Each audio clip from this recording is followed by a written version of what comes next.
Hello everyone, CL career academy के online platform पर आप सभी का स्वागत करता हूं। डियर स्टूडेंट्स, आज हम आपके लिए लाए हैं नीट 2025 का पेपर और आज हम इस पेपर का एनालिसिस करेंगे। ठीक है, पेपर के हर एक क्वेश्चन को हम रिव्यू करने की कोशिश करेंगे। ठीक, और फिजिक्स के पेपर के बाद आपको केमिस्ट्री और बायोलॉजी के पेपर का एनालिसिस भी इसी प्लेटफॉर्म पर मिल जाएगा। ठीक है बेटा, तो स्टार्ट करते हैं अपना फिजिक्स में फर्स्ट क्वेश्चन। तो देखिएगा क्वेश्चन क्या गिवन है। A parallel plate capacitor made of circular plates is being charged such that the surface charge density on its plate is increasing at constant rate with time. The magnetic field arising due to displacement current is. तो देखिए displacement current का question है, अच्छा सवाल है। Displacement current का question है। Displacement current के बारे में हमें पता है, फॉर्मूला होता है epsilon naught d phi upon D t. यहां पर फाई क्या है? Electric flux. Epsilon naught constant है, electric permittivity of free space. बेटा फाई की जगह हम लिख सकते हैं electric field into area DEA upon DT. I hope आपको ये दिखाई दे रहा होगा। अपने को पता है इलेक्ट्रिक फील्ड की वैल्यू पैरेलल प्लेट कैपेसिटर के प्लेट्स के बीच क्या होता है? Sigma upon epsilon naught. तो आईडी यहां पर बनेगा epsilon naught into d upon D t. E के जगह पर हम लिखेंगे sigma upon epsilon naught into A. Epsilon naught से एप्सिलॉन नॉट कट जाएगा, कांस्टेंट है और ए भी बाहर आ जाएगा। तो यहां से ID is equal to A D sigma upon D T. याद रखिएगा क्वेश्चन में गिवन है D sigma upon D T क्या है? कांस्टेंट है। Rate of increase of sigma constant है, तो यहां पर डिस्प्लेसमेंट करंट भी क्या हो गया? कांस्टेंट। यानी कि कांस्टेंट करंट का मैग्नेटिक फील्ड है और उसको हमें डिस्कस करना है। तो देखिए ये कैपेसिटर प्लेट्स की मान लो, ठीक है। यदि इनके पेरिफेरीज को मैं इस तरह से ज्वाइन कर दूं तो यहां पर एक सिलेंड्रिकल सरफेस फॉर्म होगा, सिलेंड्रिकल सरफेस फॉर्म होगा, ठीक है, जिसका एरिया मान लेते हैं कि वो तो हमने ऑलरेडी माना हुआ है ए है। हमें ये पता लगाना है कि यहां पर जो इमेजिनरी सिलेंड्रिकल सरफेस बना, इस इमेजिनरी सिलेंड्रिकल सरफेस के अंदर मैग्नेटिक फील्ड का वेरिएशन किस तरह से होगा। तो अपने को यह बात भी पता होगी कि किसी भी सिलेंड्रिकल वायर में यदि करंट फ्लो करता है, ठीक है, कांस्टेंट करंट, तो B inside is directly proportional to distance from axis. B surface is constant, B surface is constant and maximum, and B outside is inversely proportional to R। तो बस हमें अभी इसी डेटा के बेस पर option देखने हैं। Non zero everywhere with maximum at imaginary cylindrical surface connecting peripheries of the plates. यानी कि इस सिलेंडर के अंदर हर जगह पर मैग्नेटिक फील्ड नॉन जीरो और इसके सरफेस पर, सिलेंड्रिक सरफेस पर मैग्नेटिक फील्ड मैक्सिमम। ऐसा ही है भी यहाँ पे, बी इनसाइड नॉन जीरो है, आर पर डिपेंड करता है, और बी सरफेस मैक्सिमम है। तो अपना ऑप्शन 1 ही करेक्ट हो जाएगा। ऑप्शन 2 देख लेते, zero between the plates and non zero outside. नहीं, ये सही नहीं है, क्योंकि यहां पर नॉन जीरो मैग्नेटिक फील्ड होता है। Zero at all places, zero नहीं होता, इनसाइड में मैग्नेटिक फील्ड नॉन जीरो है। Constant between the plates and zero outside the plates. नहीं, बिटवीन द प्लेट्स यानी कि सिलेंड्रिकल सरफेस का इनसाइड हो गया, अंदर मैग्नेटिक फील्ड जीरो नहीं होता है। ओके, तो ये था फर्स्ट क्वेश्चन। नेक्स्ट पर चलते हैं बेटा। देखिएगा नेक्स्ट क्वेश्चन क्या है अपना, देखिए नेक्स्ट। चलो अगला सवाल कह रहा है बेटा, an electric dipole with dipole moment 5 into 10 to the minus 6 coulomb meter is aligned with the direction of uniform electric field of magnitude 4 into 10 to the 5 Newton per coulomb. The dipole is then rotated through an angle of 60 degree with respect to the electric field. The change in potential energy of the dipole. तो देखिए dipole का question है, electrostatic से question है, ठीक। तो हमें पता है कि change in potential energy work done से आती है, और work done to rotate a dipole का फॉर्मूला हमारे पास होता है W equal to PE cos theta 1 minus cos theta 2। तो W इक्वल टू P की जगह हम लिखेंगे चार्ज इनटू डायपोल लेंथ। तो चार्ज कितना है यहाँ पर? डायपोल मोमेंट ही दे रखा है, P गिवन है, चार्ज की जरूरत नहीं है, तो हम लिखेंगे 5 into 10 to the minus 6। Electric field का वैल्यू है कितना? 4 into 10 to the power 5। और cos थीटा 1 कितना बोल रहा है कि 60 डिग्री से रोटेट करा गया है। तो कहां से रोटेट किया होगा? 0 डिग्री से, यानी कि इलेक्ट्रिक फील्ड के अलोंग जो डायरेक्शन है उससे रोटेट किया गया है। तो cos 0 डिग्री थीटा 1 हो जाएगा, और यहाँ पर 60 डिग्री थीटा 2 हो जाएगा। तो cos 0 की वैल्यू 1 और cos 60 की वैल्यू 1/2, 1 माइनस 1/2। तो ये पूरी टर्म हो जाएगी 1/2। 1/2 से 4 को कट करेंगे तो यहाँ पर आ जाएगा W equal to 5 into 2 into 10 to the minus 1। तो W यहां से आ जाएगा 1 जूल। तो 1 joule is the correct answer. Clear? अगला सवाल देखते हैं बच्चों, नेक्स्ट देखिएगा। नेक्स्ट क्वेश्चन में देखिए बोल रहा है कि a ball of mass 0.5 kg, a ball of mass 0.5 kg is dropped from a height of 40 meter.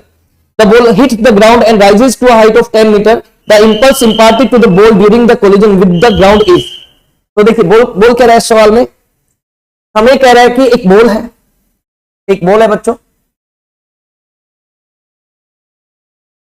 सी एक बॉल है जिसको h हाइट से ड्रॉप करा गया, मान लो लेट्स से h1 हाइट से, ठीक है, h1 हाइट से ड्रॉप करा गया इसको, और ये टकराने के बाद वापस जाती है और कितना हाइट तक जाती है, h2 हाइट से।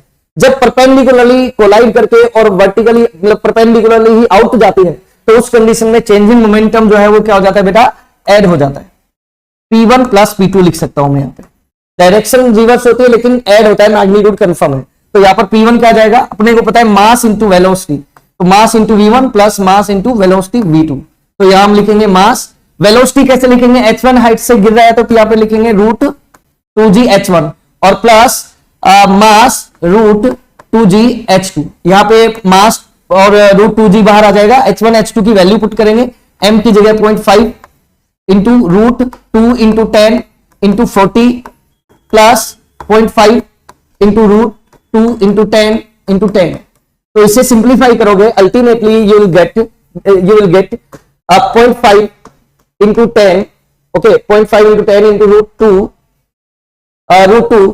इंटू, देखिए कर ही लेते इसको सिंप्लीफाई, तो देखिएगा यहां पे आ जाएगा 0.5 इंटू 400 का जो रूट है वो आएगा 20 रूट 2 और प्लस 0.5 और यहां पे 100 का रूट हो जाएगा 10 रूट 2। तो यहां से कितना आएगा देखिएगा 0.5 और इंटू 10 रूट 2 कॉमन 2 प्लस 1 3, और इसको सिंप्लीफाई करोगे रूट 2 की वैल्यू लिख सकते हो 1.4 इंटू 3 और ये बनेगा 21 न्यूटन इंटू सेकेंड। तो 21 Newton into second correct answer हो जाएगा। क्लियर है, चलिए अगला सवाल देखना है बेटा। नेक्स्ट क्वेश्चन है, the intensity of transmitted light when a polarized sheet placed between two crossed polaroid at 22.5 degree from the polarization axis of one of the polaroid is. एक चीज और लिखिए, I naught is the intensity of polarized light after passing through the first. तो बोल रहा है ऐसा तीन पोलर, ऑलरेडी यहां पर अपने को पोलराइड गिवन थे, देखिए एक पोलराइड ये था, दूसरा ये दो पोलराइड एक दूसरे के साथ क्रॉस थे, मतलब इनके बीच में 90 डिग्री एंगल था, ठीक है, और इनके बीच में एक और पोलराइड रख दिया गया जिसका एंगल कितना है 22.5 डिग्री है। इनके साथ में इनके एक्सिस के साथ में कितना एंगल बना रहा है 22.5 डिग्री सेल्सियस में 22.5 डिग्री, ठीक है। और हमसे पूछा है कि जो थर्ड, अब जो क्लोज्ड वाला है परपेंडिकुलर जो पोलराइड है यानी कि 1 2 3 थर्ड से जो निकलेगी इंटेंसिटी उसकी क्या वैल्यू होगी। तो हमें पता है कि यदि अनपोलराइज्ड लाइट यहां से एंटर करती है फर्स्ट में तो इंटेंसिटी I0/2 हो जाती है, लेकिन यहां ऑलरेडी फर्स्ट से इंटेंसिटी निकलने के बाद I0 है, तो हमें बस इस सेकंड वाले के लिए लिखना है इक्वेशन बेयलेस लॉ से I0 cos स्क्वायर 22.5 डिग्री। अच्छा, ये इंटेंसिटी सेकंड से इमर्ज हो चुकी है तो थर्ड से कितना निकलेगा, तो थर्ड से हम लिखेंगे, ये तो रहा सेकंड से, इसे मैं I1 लिख लेता हूं। अच्छा, और फिर थर्ड वाले से निकलेगी तो हम लिखेंगे बेयलेस लॉ अगेन यूज करेंगे, I2 = I1 cos स्क्वायर, और यहां पे एंगल है यदि फर्स्ट टू के बीच 22.5 डिग्री है तो नेक्स्ट टू के बीच में क्योंकि वो क्रॉस्ड है तो 90 - 22.5 डिग्री होगा, तो हम लिखेंगे 90 - 22.5 डिग्री। इसे सॉल्व करोगे तो I2 आएगा, I1 की वैल्यू पुट कर लो, I0 cos स्क्वायर 22.5 डिग्री, और ये आ जाएगा cos 90 - थीटा sin थीटा, तो ये होगा sin स्क्वायर 22.5 डिग्री। तो यहां से I2 = I0, और देखिए यहाँ पे cos और sin का प्रोडक्ट है तो हम इसे sin 2 थीटा के फॉर्म में कन्वर्ट कर सकते हैं, तो इसलिए मैं 4 नीचे क्योंकि स्क्वायर है इसलिए 4 में डिवाइड कर रहा हूं और 4 ही मल्टीप्लाई करूंगा, तो ये बनेगा 2 sin 22.5 डिग्री cos 22.5 डिग्री और होल स्क्वायर, और इसे आप लिख सकते हो I2 = I0/4, और आप इसे लिख सकते हैं sin 2 × 22.5 डिग्री होल स्क्वायर। तो यहां से अपने को पता है कि 22.5 डिग्री × 2 तो ये हो जाएगा 45 डिग्री, और साइन 45 का वैल्यू 1/√2 होता है, और 1/√2 का स्क्वायर क्या हो जाएगा, 1/2 हो जाएगा। तो ये बनेगा I2 = I0/8। तो जो अपना करेक्ट आंसर होगा I0/8 होगा, यानी कि ऑप्शन ए करेक्ट हो जाएगा। क्लियर है? चलिए अगला सवाल देखते हैं बच्चों। नेक्स्ट देखिए, बोल रहा है कि the kinetic energies of two similar cars A and B are 100 joule and 22.5 joule respectively. Okay, on applying brakes, car A stops after 1000 meter and car B stops after 1500 meter. If FA and FB are the forces applied by the brakes, by the brakes on car A and B respectively, then find ratio of FA to FB. ठीक है, FA और FB का ratio पूछा है, यानी stopping distance वाला question है। हमें पता है स्टॉपिंग डिस्टेंस में S = होता है V²/2A, S = V²/2A। वैसे काइनेटिक एनर्जी और फोर्स का ही सीधा रिलेशन है, लेकिन वो भी बना सकते हो। S = आप लिख सकते हो mv²/2, मास से मैंने ऊपर मल्टीप्लाई करा और डिवाइड बाय ma, तो यहां से S = आ गया kinetic energy upon force, kinetic energy upon force, S = K/F। तो यहां से हम लिख लेंगे S1/S2 = K1/K2 इंटू F2/F1, वो नीचे है। क्लियर है? S1 का वैल्यू कितना है, 1000 है, S2 1500 है, K1 का जो वैल्यू है, K1 काइनेटिक एनर्जी फर्स्ट वो है 100 और K2 225 और इंटू F2/F1। याद रखना मैं 1 यानी A और 2 मतलब B। ठीक है, सॉल्व कर लेते हैं बेटा। तो ये आंसर जो आएगा ना, इस पूरे को सॉल्व करने के बाद आपको मिलेगा F2/F1 = 3/2, लेकिन हमें चाहिए F1/F2 यानी FA/FB, जो किया जाएगा 2/3। तो करेक्ट आंसर हो जाएगा 2/3। डी ऑप्शन है जो हमारा सही उत्तर है। सही है? चलिए अगला सवाल देखते हैं बच्चों। नेक्स्ट देखिए, the current passing through the battery by the given circuit is, मतलब कि अपने को एक सर्किट गिवन है और उसमें करंट की वैल्यू फाइंड आउट करनी है। तो देखिएगा, व्हीटस्टोन ब्रिज पर बेस्ड क्वेश्चन है करंट इलेक्ट्रिसिटी का। ठीक, चलो देखते हैं। आप एक चीज नोटिस करेंगे, ऑब्वियस है नीट का लेवल है, हालांकि इस बार नीट के लेवल से थोड़ा देखा जाए तो अब्रप्ट कह सकते हैं पेपर को। ठीक है, क्योंकि 1 मिनट 1 क्वेश्चन के लिए है, तो देखा जाए तो थोड़ा सा उस हिसाब से टाइमिंग के अकॉर्डिंग और नीट के लेवल के अकॉर्डिंग देखा जाए तो फिजिक्स का पेपर टफ था। और आप लोग तो देख ही रहे हैं सब जगह से रिव्यूज लोगों के, बच्चों के, स्टूडेंट्स के, टीचर्स के। ठीक है ना, तो मैं भी बस अब वही बात रिपीट करने का कोई मतलब नहीं है, इसलिए अपन सॉल्व करते हैं बस ईमानदारी से। तो आप देखेंगे, देखिए 5 / 3 एंड यहां पे था 2.5 / 1.5। आप देखेंगे इन दोनों का रेशियो 5/3 = 2.5 / 1.3, ये भी 5/3 आएगा, यानी ये इक्वल है। ये इक्वल है तो 6 ओम क्या हो जाएगा, इनइफेक्टिव हो जाएगा। ये इनइफेक्टिव होगा तो 5 और 3 हो जाएगा सीरीज, 5 3 सीरीज यानी हो गया 8, और ऐसे 2.5 और 1.5 भी क्या हो गया सीरीज, तो हो जाएगा 4। ठीक है ना, ये दोनों पैरेलल भी हो गए 8 और 4, तो 8 अपन करेंगे फिर यहाँ पर 8 × 4 / 8 + 4, तो यहां से कितना आ जाएगा देखिएगा, 4 से कट कर लेते 12 को, नीचे 3 आएगा, यानी ये आ गया 8/3। यानी ये जो पूरा कॉम्बिनेशन आप देख पा रहे होंगे, ये जो पूरा कॉम्बिनेशन है कंप्लीट ये वाला, तो इस कंप्लीट कॉम्बिनेशन का रेजिस्टेंस हमने निकाल लिया 8/3 ओम है। चल ठीक है, पर अभी भी बाकी है ना, ये है और ये है। ठीक, सर्किट को शॉर्ट भी कर सकते हैं ना बच्चों, हम लोग क्या कर सकते हैं कि जैसे एक रेजिस्टेंस हो गया, एक रेजिस्टेंस जो हमने अभी भी निकाला, एक ये वाला रेजिस्टेंस हो गया, एक बैटरी हो गई। ठीक है, और बेटा और ये हो गया आपका बैटरी 5 वोल्ट का, और ये 1/3 और ये 8/3 ओम आप लगा सकते हैं। ये हो गया 1.5 और ये हो गया 5.5, ये सब सीरीज में है, तो इन सब का आर इक्विवेलेंट निकालोगे ना, तो 1/3 + 8/3 + 1.5 + 6 5.5, तो ये सब सॉल्व करके लाओगे तो बेटा ये बनेगा कितना, 10 ओम। तो यहां से करंट कितना आ जाएगा, V/R, तो 5 ये आ जाएगा 5/10, तो = 0.5 एम्पियर। बेटा मैं सॉल्व कर रहा हूं, भले यहां पर अभी मेरे पास केवल एक फिजिक्स का पेपर है। ठीक है, मैंने इसको पहले भी देख लिया, एग्जाम के माहौल में भी नहीं था। आपको बिल्कुल सैल्यूट है कि आप इतने हाई एनवायरमेंट में, हाई टेंस्ड एनवायरमेंट में इतने अच्छे से फिजिक्स का पेपर अटेम्प्ट किया है। मुझे विश्वास है कि आप लोगों ने बहुत अच्छा ही किया होगा। तब से कुछ फर्क नहीं पड़ता आपने कितना अटेम्प्ट किया, बस वो भी आपने अच्छे से अटेम्प्ट किया होगा। नेक्स्ट देखिएगा, 3 identical heat conducting rods are connected in series as shown in the figure। The rods the sides having thermal conductivity 2K while that in the middle has thermal conductivity K. The left end of the combination is maintained at temperature 3T and the right end is at T. The rods are thermally insulated from outside. In steady state temperature at left junction is T1 and that at the junction is T2. T2. The ratio T1 upon T2 is. तो देखिए बच्चों, यहां से पहले बोला कि steady state है, steady state है तो हर पॉइंट पर हीट ट्रांसफर का जो रेट है वो क्या रहेगा, सेम. हीट करंट हम क्या लिख सकते हैं इसको, heat current will remain same. Heat current will remain same. Heat current का फॉर्मूला क्या होता है, के ए change in temperature divide by length. ये फॉर्मूला हम यूज करेंगे, वो पूरे में सेम रहेगा. तो मैं अलग अलग सेगमेंट में यूज कर लेता हूं.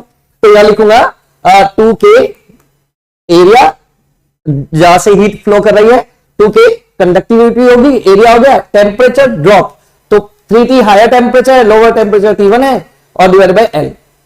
ये सेम रहेगा हर जगह पर. तो is equal to K A T1 minus T2 divide by L is equal to यहां पे लिखेंगे 2K और A into T2 minus T divide by L. इस सबको सिंप्लीफाई करेंगे बच्चों तो KAL और KL यहां से कैंसिल हो गया तो आ जाएगा 6T minus 2T1 is equal to T1 minus T2 is equal to 2T2 और माइनस 2T. ठीक है, अब किन्हीं भी दो को कंबाइन करेंगे, इन दो को कंबाइन करेंगे, वहां से हमें एक इक्वेशन मिलेगा, वहां से T1 की वैल्यू मिल जाएगी मान लो, और फिर हम इन दोनों इक्वेशंस को कंबाइन करेंगे, वहां से T2 का वैल्यू मिल जाएगा और T1 और T2 का रेशियो निकालेंगे तो हमें आंसर मिल जाएगा 5/3. अब देखो ये मैंने सॉल्व करा हुआ है ऑलरेडी, इसलिए मुझे इसका पता है. मैं वही कर रहा हूं कि आपको अप्रिशिएट करता हूं कि आप इतने टेस्ट एनवायरमेंट में भी आपने बहुत अच्छा अटेम्प्ट किया होगा. ठीक है, चलिए तो आंसर जो है 5/3 आएगा, मतलब इनको कंबाइन कर करके आंसर अपने को निकालना है. चलेगा, ठीक है ना बेटा. चलो, ज्यादा वीडियो की लेंथ लंबी करना ठीक भी नहीं रहेगा, इसलिए मैं सॉल्यूशन ज्यादा लंबे सॉल्यूशन नहीं करूंगा. बोल रहा है कि in an oscillating spring mass system a spring is connected to a box filled with sand. As the box oscillates, sand leaks slowly out of the box vertically, so that average frequency and average amplitude of the system changes with time. Which one of the following option schematically depicts these changes correctly? तो देखो, जब sand यदि leak हो रहा है तो यहाँ पे मास डिक्रीज होगा बेटा, और ओमेगा का फॉर्मूला होता है √K/m. यदि मास डिक्रीज होगा तो ओमेगा क्या हो जाएगा, इंक्रीज हो जाएगा, ओमेगा इंक्रीजिंग. और यदि हम देखते हैं एनर्जी का फॉर्मूला हम लिखते हैं E = 1/2 Ka². ठीक है ना. तो यदि ओमेगा इंक्रीज होगा तो एनर्जी डिक्रीज होगी, तो एम्पलीट्यूड भी क्या हो जाएगा, डिक्रीज हो जाएगा. ठीक है, तो इसमें से बेस्ट सुटेड आंसर जो है ना वो आप लोग यहां से देख सकते हैं. ठीक है, सॉल्यूशन तो आप लोगों को मैंने बताया ही, इसको एक बार मैं हटा देता हूं. ये देखिए करेक्ट आंसर्स है ना वो यहाँ पे दिखाई आपको देंगे. देखिए 4 ऑप्शंस दे रखे थे आपको और इनमें से आपको सेलेक्ट करना था. तो आप देखेंगे कि यहाँ पे क्या है कि पहले देखिए ओमेगा तो इंक्रीज होगा, ओमेगा टाइम के साथ इंक्रीज होगा, तो टाइम के साथ इंक्रीजिंग. तो आप देख सकते हैं यहाँ पर टाइम के साथ इंक्रीजिंग यहां भी है, यहां भी है और इधर भी है. ये तो ठीक है, लेकिन ए क्या है, डिक्रीजिंग है, ए डिक्रीजिंग है. यहाँ ए डिक्रीजिंग है लेकिन ओमेगा डिक्रीजिंग है, ये तो गलत हो गया. यहाँ ए डिक्रीजिंग है, ये भी नहीं हो सकता, और ए कांस्टेंट ये भी नहीं हो सकता. तो यही ऑप्शन यानी डी ऑप्शन यहाँ पर करेक्ट होगा. इस सेट में डी ऑप्शन करेक्ट हो जाएगा बेटा. ठीक है, चलो अगले सवाल पर चलते हैं बच्चों. नेक्स्ट क्वेश्चन देखिएगा. AB is part of an electrical circuit is see figure. The potential difference VA minus VB at the instant when current I equals to 2 ampere and is increasing at a rate of 1 ampere per second. तो बेटा यहां पर अपने को given क्या है बच्चों, simple है, पोटेंशियल डिफरेंस वाला कंसेप्ट हम यूज करते हैं. साथ ही इसमें इंडक्शन की भी कहानी है. तो क्योंकि करंट इधर इंक्रीज हो रहा है तो इंड्यूस्ड करंट की डायरेक्शन अपोजिट होगी, तो यहां पे हो जाएगा प्लस और इधर हो जाएगा माइनस. ठीक है, और हम क्या लिखते हैं, केवीएल के अकॉर्डिंग इक्वेशन लिखते हैं पोटेंशियल डिफरेंस की. तो हम लिखेंगे पोटेंशियल ऑफ ए, प्लस से माइनस वोल्टेज ड्रॉप होगा तो माइनस LdI/dt, क्योंकि इंडक्टर में पोटेंशियल ड्रॉप का फॉर्मूला यही है, इंड्यूस्ड ईएमएफ LdI/dt, और प्लस से माइनस जा रहे हैं तो -5, और इधर ही करंट है, इधर ही हम जा रहे हैं, तो माइनस 2 इंटू करंट 2 है is equal to voltage of B. तो यहां से VA माइनस VB क्या आ जाएगा बच्चों, यहां से आएगा VA minus VB is equal to L की, देखो ये सब उधर जाकर प्लस बनेगा, VB इधर आकर माइनस बना, तो L की वैल्यू कितनी है 1, di अपॉन dt कितना है 1 प्लस ये 5 और प्लस 4, तो ये हो जाएगा 10 वोल्ट। तो करेक्ट आंसर हो जाएगा 10 वोल्ट, ऑप्शन सेकंड यहां पर करेक्ट हो जाएगा बच्चों। सही है, चलिए अगले सवाल पर चलते हैं।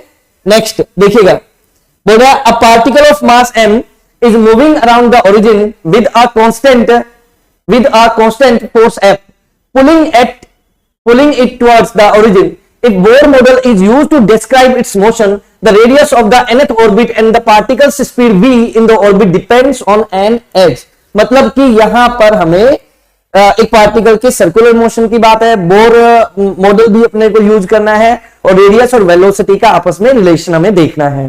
तो देखिएगा, क्योंकि फोर्स यहां पर कांस्टेंट है और फोर्स यहां सेंट्रीपिटल फोर्स होगा, तो हम लिखेंगे mv स्क्वायर अपॉन r। तो यहां से v निकल के आ जाएगा अपने पास fr अपॉन m और उसका अंडर रूट। ठीक है, अब क्योंकि बोर मॉडल में सेकंड पोस्टुलेट यही है कि कंजर्वेशन ऑफ एंगुलर मोमेंटम पर बेस्ड है, तो हम लिखते हैं L is equal to L का फॉर्मूला लिखेंगे, क्या आएगा mvr। तो यहां से v का वैल्यू रखेंगे, L क्या आएगा अपने पास m under root f r upon m into r। तो यहां से L डायरेक्टली प्रोपोर्शनल टू, देख r पर 1/2 और 1 दोनों पावर है, तो L directly proportional to r to the power 3/2। ठीक है ना, L directly proportional to r to the power 3/2। और सेकंड पोस्टुलेट के according L is equal to क्या होता है, L is equal to NH upon 2 NH upon 2 directly proportional to r to the power 3/2। तो यहां से r directly proportional to n to the power 2/3। r का answer क्या आ गया, n टू द पावर 2/3। चलिए r का रिलेशन तो n के साथ हमें मिल चुका है। वेलोसिटी की यदि हम बात करते हैं बच्चों, वेलोसिटी के लिए हम क्या लिखते हैं, यहीं से लिख लो v directly proportional to r to the power 1/2, क्योंकि रूट है, सही ना, रूट r है। तो यहां से हम लिखेंगे v directly proportional to r की जगह n to the power 2/3 into 1/2, 2 से 2 कट जाएगा, तो velocity is directly proportional to n to the power 1/3। तो ये अपने करेक्ट आंसर होंगे, r directly proportional to n to the power 2/3 and v directly proportional to n to the power 1/3। तो correct answer क्या होगा, correct answer option A हो जाएगा। ठीक है बच्चों, option A is the correct answer. चलिए अगला सवाल हम देखते हैं बच्चों। नेक्स्ट क्वेश्चन क्या गिवन है, देखिएगा, in some appropriate units time t and position x relation of a moving particle is given by t is equals to x square plus x, the acceleration of particle is।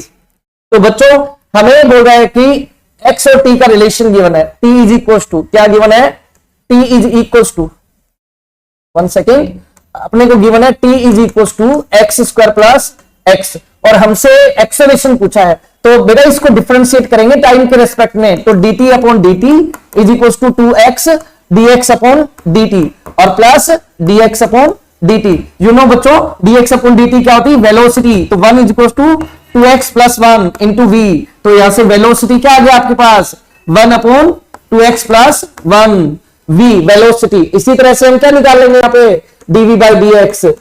तो बेटा देखो 1 upon x का जो differentiation होता है minus 1 upon x square होता है, 1 upon ए x का डिफरेंशिएशन माइनस ए अपॉन एक्स स्क्वायर होता है, तो यहां पे इसका डिफरेंशिएशन हो जाएगा माइनस 2 अपॉन 2x प्लस 1 का होल स्क्वायर। एक्सेलरेशन में क्या होता है, v dv बाय dx, इनको मल्टीप्लाई कर लेंगे बच्चों, तो minus 2 upon 2x plus 1 whole square into 1 upon 2x plus 1, तो ये बनेगा क्या, minus 2 upon 2x plus 1 to the power 3/2। ठीक है, तो ये अपना आंसर होगा, करेक्ट आंसर। ठीक, minus 2 upon 2x plus 1 power 3। तो करेक्ट ऑप्शन कौन सा दिखाई देता है अपने को, सी ऑप्शन। ठीक है, सी ऑप्शन यहां पर सही है। चलिए बेटा यहां से अभी बिना एग्जाम के मैं आपको जज नहीं करूंगा, क्योंकि वो माहौल ही अलग था। ठीक है, और ये माहौल अलग है। आपने अच्छा ही किया है, बहुत बढ़िया, बी पॉजिटिव। ठीक है बच्चों, कोई दिक्कत नहीं है, सब अच्छा ही है। ठीक, चलिए एक पेपर हमारे बारे में कुछ डिसाइड नहीं करता है, ध्यान रखना, हमें आगे ले जाता है लेकिन डिसाइड कुछ नहीं करता। A model for quantized motion of an electron is in a uniform magnetic field B states that the flux passing through the orbit of the electron is n into h upon e, where n is an integer, h is Planck's constant, and e is the magnitude of electron's charge. According to the model, the magnetic moment of an electron in its lowest energy state. Okay, तो देखिएगा बच्चों, हमसे क्या बोला है, magnetic moment पूछा है, तो मैग्नेटिक मोमेंट का फॉर्मूला हम क्या लिखते हैं, E upon 2m, magneto gyro ratio याद है आपको of electron, E upon 2m into L, ये इक्वेशन हमें याद होनी चाहिए। यहां से m is equal to E upon 2m into L, L की जगह क्या लिख सकते हैं, एंगुलर मोमेंटम है बच्चों, तो mvr, ठीक है ना, mvr बेटा, क्योंकि ये सर्कुलर मोशन हो रहा है यहाँ पर, तो सर्कुलर मोशन में रेडियस का फॉर्मूला क्या होता है, mv upon q B, q charge है, चार्ज यहाँ पर E है, तो E भी लिखूंगा मैं, तो यहां से mv को रिप्लेस कर सकता हूं मैं किससे, EBR से, तो mv को यदि मैं यहाँ पे पुट करूंगा तो मैग्नेटिक मोमेंट बनेगा क्या बेटा, E upon 2m, E upon 2m, और mv की जगह आ जाएगा EBR इंटू R, तो इधर से अपने को मिलेगा m is equal to E square B R square upon 2m। ठीक, एक और चीज यहां पर अपने को दे रखी है, बोला कि मैग्नेटिक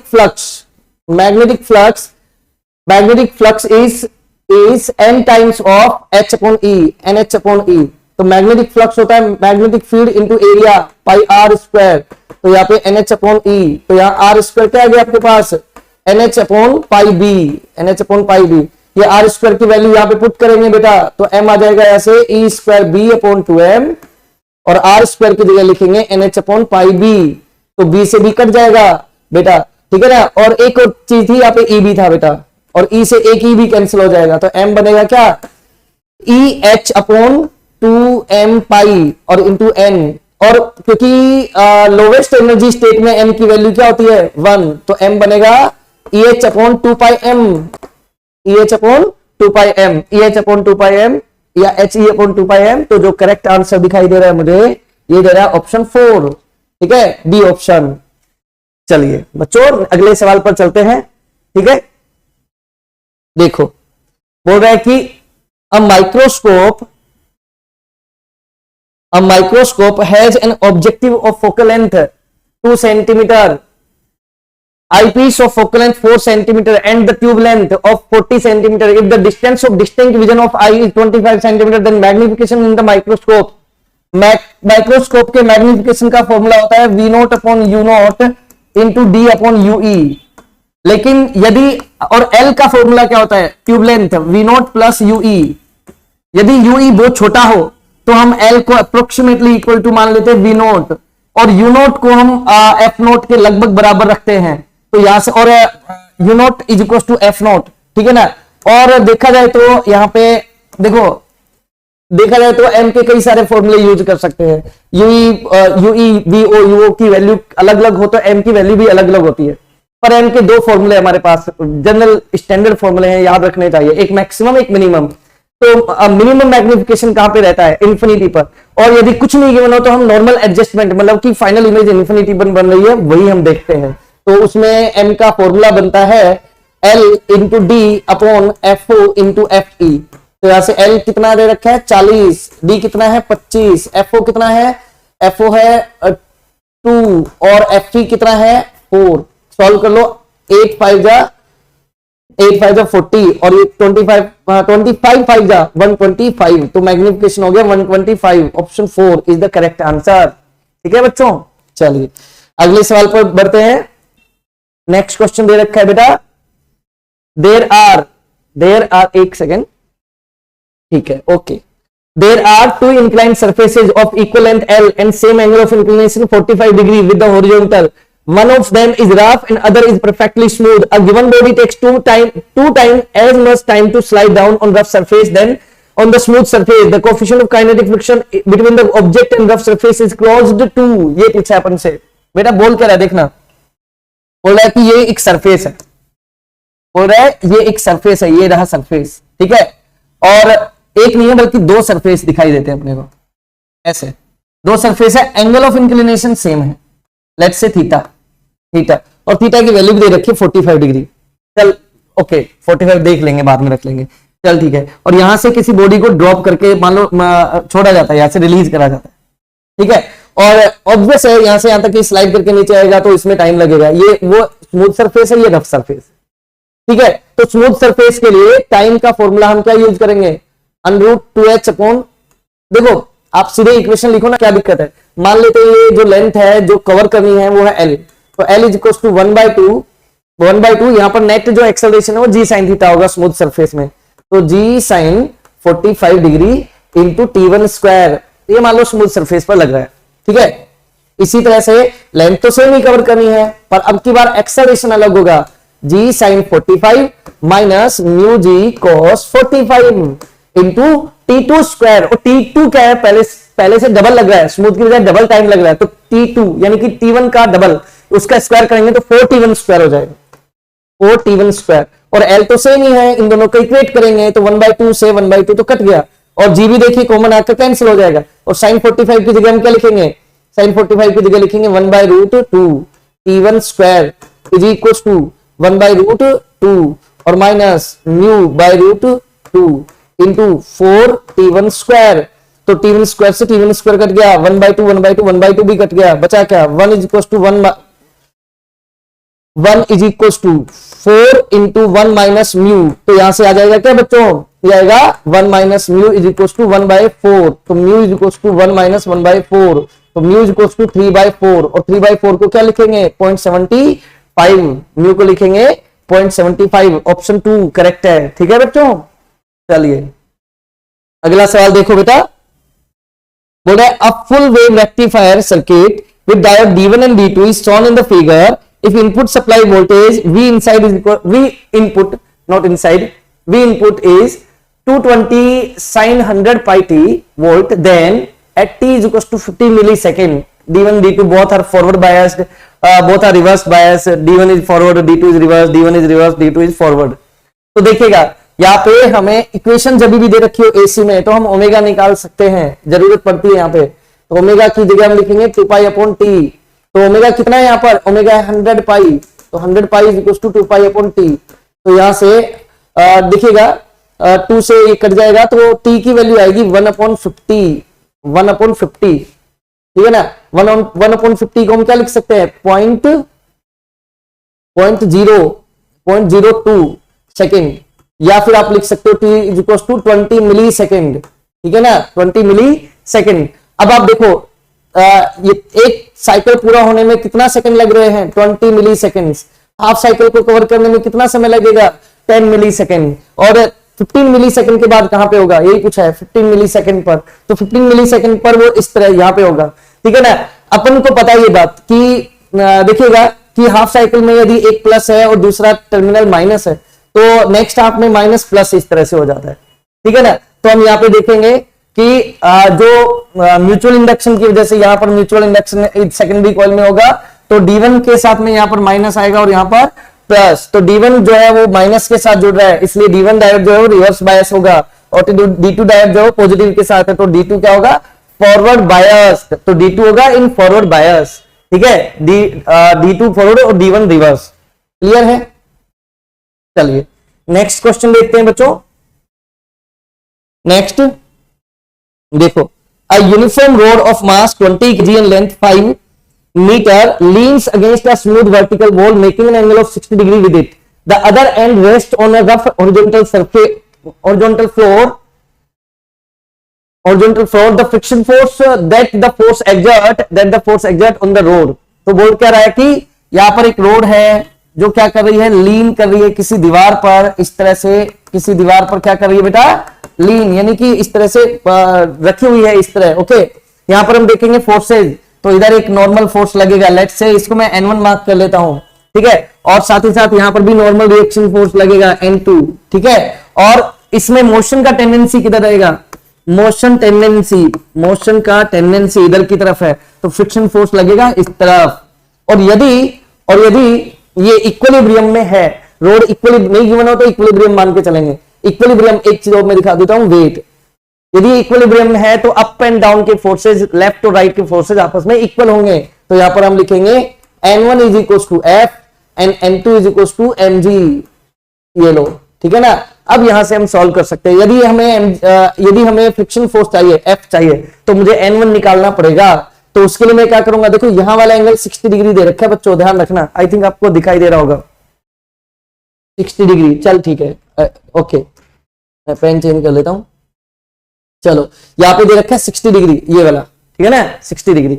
अच्छा, और ओके ये वाला फोर्स है F, ये F है। तो मैं क्या करूंगा, नेट टॉर्क निकाल लूंगा, नेट टॉर्क, और उसे इक्विलिब्रियम है, इसको मैं ए पॉइंट नाम दे देता हूं, about A. About A net torque निकाल कर उसे 0 रखूंगा। तो यहां आप देखेंगे कि N1 का जो रोटेशन है, N1 का जो टॉर्क है वो कैसा आएगा, एंटी क्लॉकवाइज, और N2 का जो टॉर्क आएगा वो क्लॉकवाइज आएगा, यानी दोनों एक दूसरे को बैलेंस करेंगे।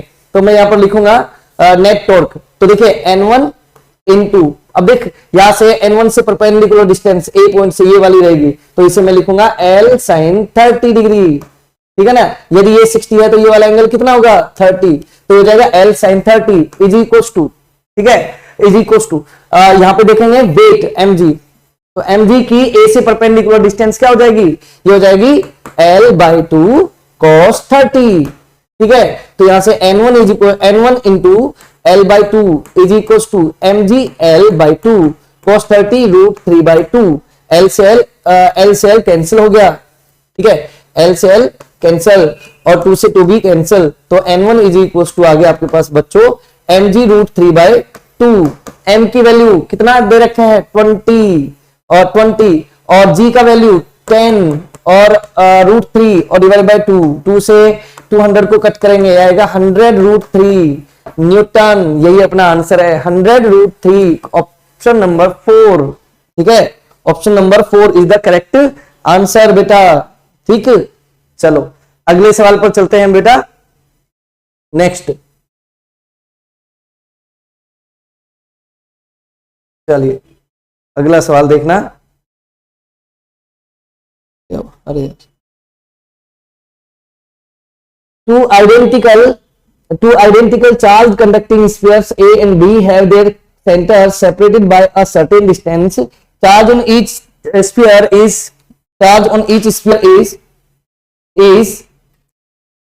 Q, and the force of repulsion is 1 second dear, just a second please,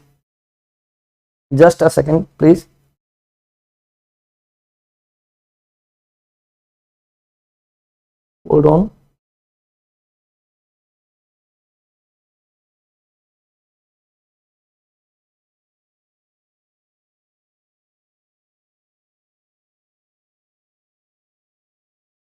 okay, एक सेकंड के लिए होल्ड करना बच्चों, एक सेकंड।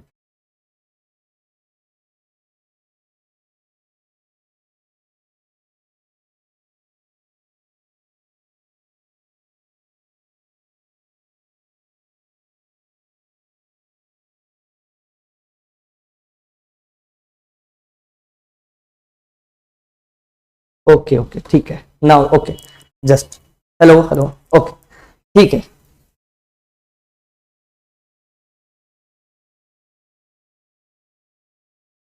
ठीक है, अब ठीक है, थोड़ा सा प्रॉब्लम था वो शॉर्ट आउट हो गया, अब आगे बढ़ेंगे बेटा, ठीक है, अब आगे बढ़ेंगे, ठीक है। नेक्स्ट देखिएगा, two identical charge conducting spheres A and B have their centers separated by a certain distance. Charge on each sphere is Q and the force of repulsion between them is F. A third identical uncharged conducting sphere is brought in contact with a sphere A first and then with B and finally removed from both. New force of repulsion between sphere A and B, radii of A and B are negligibly compared to the distance of separation, so that calculating force between them they can be considered as point charges best given by। मतलब देखो ये सवाल हम लोगों ने अपने modules में भी करा है और साथ ही साथ हमारी क्लास का क्वेश्चन है, ठीक है ना, ट्रेडिशनल है, जेईई मेंस में नीट में आते रहते हैं इस टाइप के। तो सवाल देखिएगा, सवाल क्या कह रहा है कि शुरुआत में ए और बी दो चार्ज है, मान लो ए और बी, ठीक है, स्फीयर है जिन पर चार्ज है क्यू, आई थिंक दिखाई दिया होगा आपको, और इनके बीच में डिस्टेंस है आर, तो इनके बीच में फोर्स लगेगा F is equal to K Q square upon R square, ये इनिशियल है। फाइनली क्या हो रहा है, फाइनली ये बोल रहा है कि ए के साथ एक बार सी को टच कराया जो कि अनचार्ज है, ए पर चार्ज था 0 और सी पर चार्ज अनचार्ज था, तो तो ऑब्वियस है कि इक्वली चार्ज डिवाइड हो जाएगा Q/2 Q/2। तो A अभी Q/2 चार्ज से चार्ज है। अच्छा, अब इस C को यहां से रिमूव करके B के साथ कॉन्टेक्ट में ले आए, तो B पर चार्ज क्या था Q और C पर चार्ज Q/2, तो इनका जो एवरेज है आइडेंटिकल है, तो ये हो जाएगा 3Q/4, Q plus Q/2 divide by 2, तो हो जाएगा 3Q/4। तो अब B पर नया चार्ज आ गया क्या 3Q/4, तो यानी और डिस्टेंस सेम ही है, तो यानी फोर्सेज चेंज हो गए, चार्जेस चेंज हो गए तो फोर्स चेंज हो जाएगा। तो K Q/2 into 3Q/4 divide by R square, ये सबसे इजी सवाल। F dash is equal to आ जाएगा 3KQ square upon 8R square, यानी कि 3/8F, 3F/8। तो करेक्ट आंसर ये हो जाएगा सेकंड क्वेश्चन। सही है। चलिए अगले सवाल पर चलते हैं बच्चों। नेक्स्ट देखना, नेक्स्ट देखिएगा, two cities X and Y are connected by a regular bus service with the bus leaving in either direction every 30 minutes. A girl driving scooty with a speed of 60 km/h in the direction of X to Y notices that a bus going past her every 30 minutes in the direction of her motion and every 10 minutes in the opposite direction. Choose the correct option for the period T of the bus service and the speed. तो देखिएगा बच्चों, इसमें अपन क्या कर सकते हैं, देखिए speed या कोई सा भी चेंज नहीं हो, चाहे तो टाइम निकालो चाहे तो स्पीड निकालो, एक भी चीज निकालोगे अपन उसी से अपने आंसर पर पहुंच जाएंगे। ठीक है, वैसे देखते हैं, बोल रहा है एक क्या है, बस सर्विस है, कहां से कहां तक है, एक्स से और वाई तक है। ठीक है, ये बस है, मूव करती है, मान लो कहीं किसी दोनों तरफ से बस चलेंगी, ऑब्वियस है, इधर से भी इधर से भी, और एक गर्ल है जी, और वो मूव करती है मान लो कितने वेलोसिटी से, वीजी वेलोसिटी से, और वीजी की वैल्यू दे रखी है 60 km/h।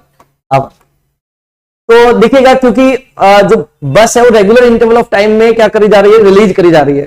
तो यदि मैं बस की वेलोसिटी को टाइम से मल्टीप्लाई कर दूं तो जो डिस्टेंस है वो मेरे सामने आ जाएगी।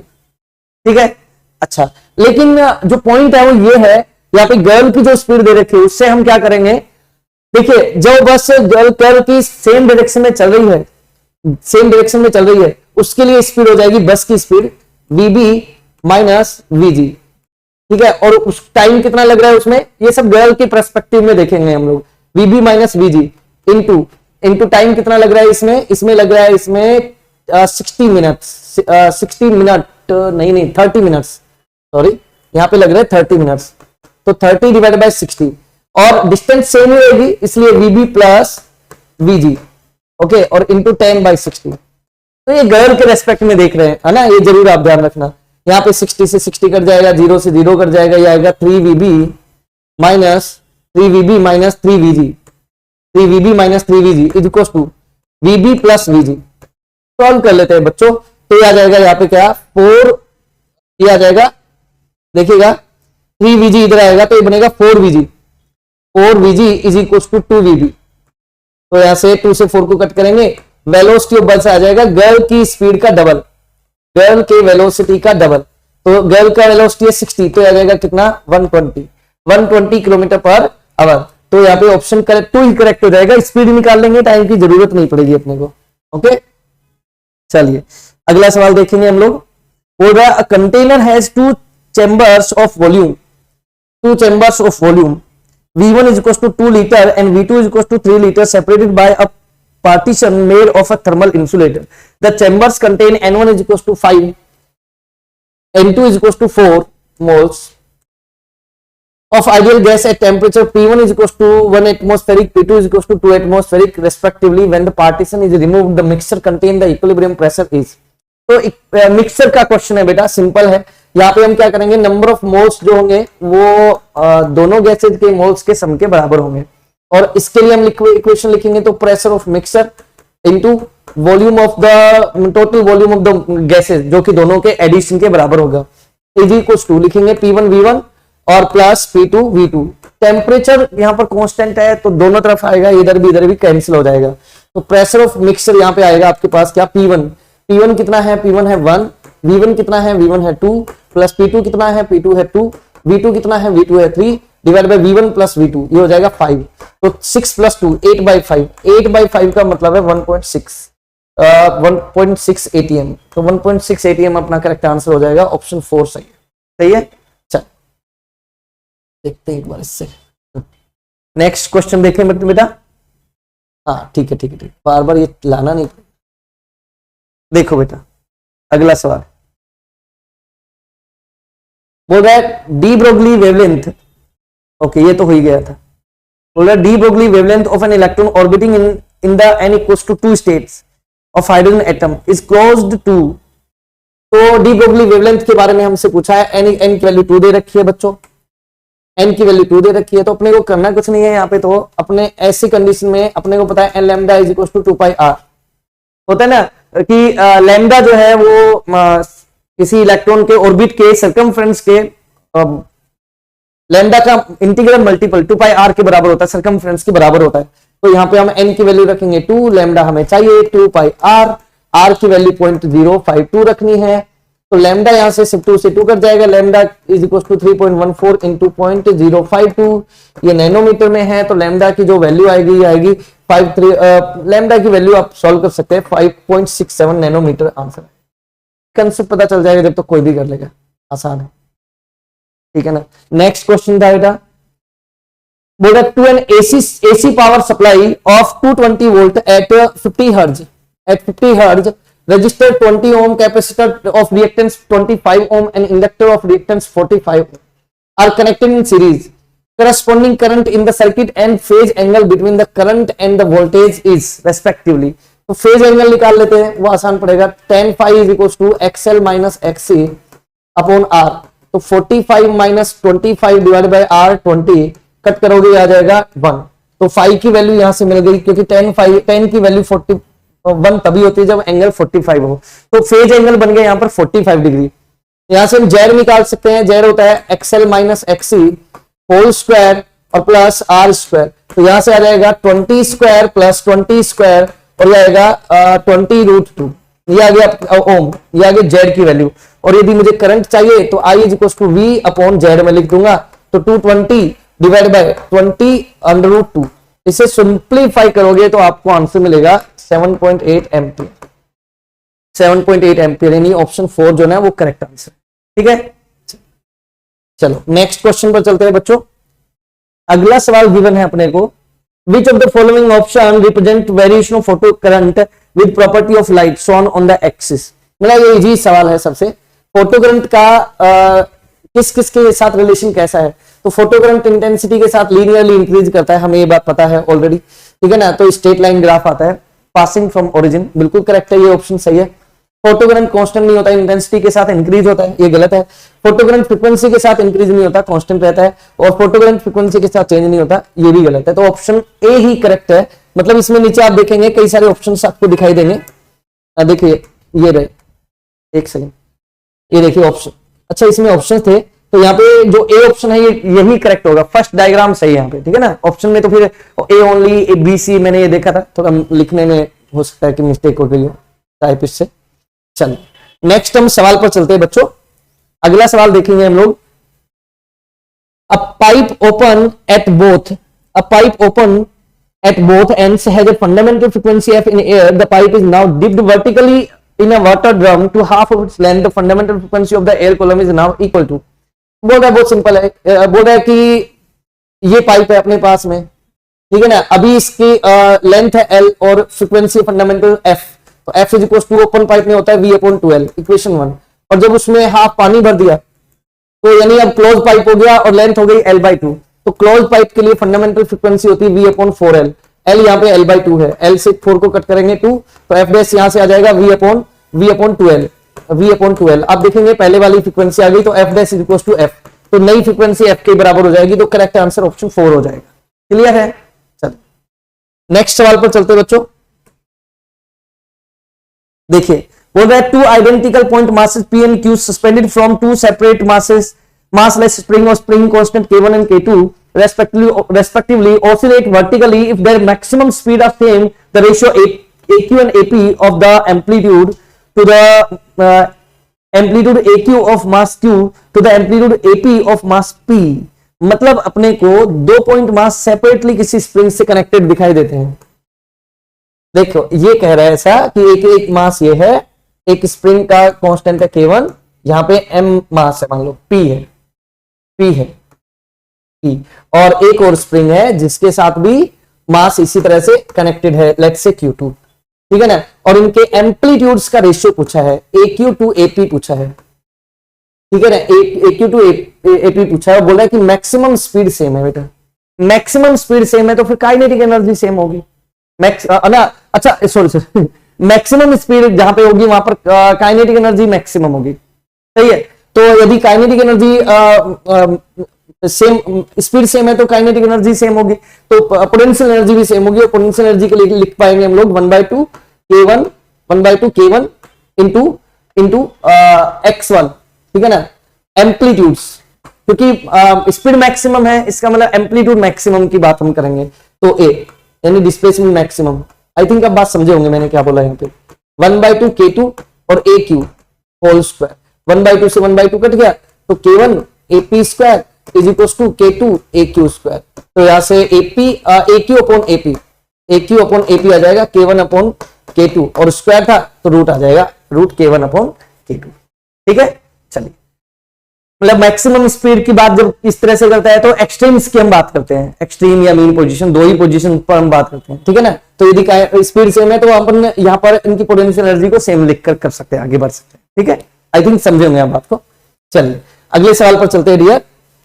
नेक्स्ट क्वेश्चन है,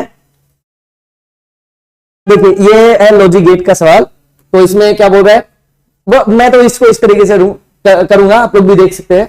हम लिखेंगे, पहले है देखो यहाँ पे है नोर गेट, तो A प्लस बी और उसका बार यहां पे आ गया, A प्लस बी बार, और इधर देखना नैन गेट है तो आएगा A डॉट बी, यहाँ पे क्या है आपके पास A डॉट बी, और इधर में क्या है फिर से ये एंड गेट है तो A प्लस बी बार और dot A dot B bar. तो मैं इसमें ट्रुथ टेबल से करूंगा, तो A plus B A dot B, A plus B bar, A dot B bar, और ये लास्ट वाली टेबल हम बनाएंगे 0 1 1 0 1 1 0 0, यहां से आ जाएगा 1 1 1 0, और यहां से आ जाएगा 0 0 1 0, यहां से आ जाएगा 0 0 0 1, और यहां से आ जाएगा 1 1 0 1। और अब हम करेंगे इन दोनों का डॉट, इन दोनों का डॉट करेंगे, 0 1 आने पर 0 देता है, तो 0 0 और 0 और 1, तो ये अपना करेक्ट आंसर होगा। ये होगा इनका नेट, इन दोनों का नेट, यानी A plus B bar dot A dot B bar. तो यहाँ पे आप देख सकते हो किसके साथ मैच करती है, यहाँ पे ये देखो ये रहा A प्लस बी बार, यानी कि नॉर गेट के जैसा बन रहा है, तो जो करेक्ट आंसर होगा ना इसमें नॉर रहेगा, ऑप्शन 2 करेक्ट है, ऑप्शन 2 इज करेक्ट आंसर, सही है। चलिए बच्चों नेक्स्ट सवाल पर चलते हैं। अगला सवाल क्या कह रहा है, N oxygen cylinder of volume 30 liter, an oxygen cylinder of volume 30 liter has 18.20 moles of oxygen. After some oxygen is withdrawn from the cylinder, its gauge pressure drops to 11 atmospheric pressures at temperature 27 degrees Celsius. The mass of the oxygen withdrawn from the cylinder is nearly equal to. तो बच्चों इसमें बोल रहा है कि शुरुआत में कुछ प्रेशर वॉल्यूम था, टेम्परेचर है, ठीक है ना। अब बोल रहा है कि उसमें से ऑक्सीजन को लीक करा दिया, विड्रॉ कर लिया है, तो अब प्रेशर चेंज हो गया, वॉल्यूम सेम ही है, ठीक है ना। तो ऐसे में टेम्परेचर पर नए प्रेशर पर जो कितना मास लीक हो गया, कितना मास विड्रॉ कर लिया गया, ये हमसे पूछा है। तो हम क्या करेंगे इसमें, ओके हम करेंगे यहाँ पे पहले तो फाइनल प्रेशर निकालेंगे। फाइनल प्रेशर क्या होगा, ये एब्सोल्यूट प्रेशर लिखा जाता है यहाँ पर, तो क्या होगा यहाँ पे, क्योंकि गेज प्रेशर दे रखा है जो कि 11 है, एटमॉस्फेरिक ऐड करेंगे प्रेशर 1, असलियत में तो मुझे ऐड क्या करना चाहिए यहाँ पे 1.01 ऐड करना चाहिए, लेकिन मैं अप्रोक्सीमेटली आंसर निकाल के और फिर अपन जज कर लेंगे यहाँ पे। तो 11 प्लस 1 यानी कि 12 ATM इंटू आप तो पूरा लिख सकते हो 1.01 इंटू 10⁵, ये बन गया पास्कल्स में, न्यूटन पर मीटर स्क्वायर में। और अपन इक्वेशन क्या यूज करते हैं, ideal gas equation, P final into volume is equal to nRT, और n डैश है, डैश मतलब नया जो वॉल्यूम बचे हैं, नए जो मोल्स बचे हैं, पहले वाला मोल्स थे n मान लो, नए मोल्स हो जाएंगे n डैश। तो P फाइनल 12 इंटू 10⁵, 1.01 की बजाय 1 ही लिख लेता हूं, और वॉल्यूम आ जाएगा यहाँ पे क्या 30 लीटर है, तो 30 इंटू 10⁻³ is equal to N S into R का वैल्यू दे रखा है अपने को कितना है 100/12 और इनटू टेम्परेचर के लिए 27 डिग्री सेल्सियस है, केल्विन में कन्वर्ट करेंगे तो यहां से जो एन एस की वैल्यू जाएगी ना वो आएगी 14.4 आएगी, या तो हम लिख सकते हैं 40 या फिर 14.54 समथिंग करके आएगी। तो यहां से जो ये तो थे नए नंबर ऑफ मोल्स और एन क्या था इनिशियल नंबर ऑफ मोल्स, तो लीक कितना करा डेल्टा एन, तो यहां पे हम लिख देंगे एन माइनस एन डैश, ठीक है ना, एन माइनस एन डैश। और डेल्टा एन के साथ यदि मोलिकुलर मास यदि मैं मल्टीप्लाई कर देता हूं 32 तो मुझे मिल जाएगा कितना मास लीक करा, यानी कि डेल्टा एम मेरे पास आ जाएगा। पर ये 32 मल्टीप्लाई करा तो ये ग्राम में आंसर आएगा मेरे भाई, ये ग्राम में आएगा तो ग्राम को किलोग्राम में कन्वर्ट करेंगे ना, तो ultimately you will get the answer 0.116 kilogram. मेरा आप लोग सॉल्व करके देख सकते हैं, ऑप्शन फर्स्ट ही करेक्ट आएगा, ठीक है। आपको लगेगा कि आप यदि इसमें क्योंकि गेज प्रेशर वाली बात नहीं ध्यान दोगे ना तो फिर यहां पर आप 11 लिखकर आंसर करोगे, 11 रखकर करोगे तो फिर 0.156 आएगा जो कि सही नहीं है, क्योंकि गेज प्रेशर, जबकि यहां पे इस इक्वेशन में आइडियल गैस इक्वेशन में हम एब्सोल्यूट प्रेशर यूज करते हैं। नेक्स्ट चल अगला सवाल देखना। इन अ सर्टेन कैमरा, ये सबसे इजी सवाल है। In a certain camera a combination of 4 similar thin convex lenses are arranged axially in contact, then the power of the combination and of the total magnification is comparison of the power p and magnification m for each lens will be. तो हमें पता है कि power combination में add हो जाती है तो 4p हो जाएगा, p plus p plus p, p plus p plus p plus p 4p, और m जो है मल्टीप्लाई होता है तो m स्क्वायर हो, m पर पावर 4 हो जाएगा तो 4p m4, 4p m4। तो ये रहा फर्स्ट ऑप्शन करेक्ट हो जाएगा, ये तो सवाल सबसे। नेक्स्ट सवाल देखना बच्चों। अगला सवाल है two gases A and B are filled at the same pressure, two gases A and B are filled at the same pressure in separate cylinders with movable piston of radius RA and RB respectively, ठीक है। On supplying an equal amount of heat to both the system reversibly under constant pressure, the piston of gas A and B are displaced by 16 cm and 9 cm respectively if the change in their internal energy is same then ratio of RA to RB, ठीक है, easy है। Heat same है बच्चों, heat same है, easy तो कहना आसान है, कहना आसान है बेटा। अभी हम लोग यहां से कुछ भी कह सकते हैं लेकिन आपको पता है Q सेम है, डेल्टा U भी सेम है, डेल्टा U भी सेम है, और फर्स्ट लॉ ऑफ थर्मोडायनेमिक्स से Q डेल्टा U सेम है तो W भी सेम होगा, तो W सेम, W1 W2।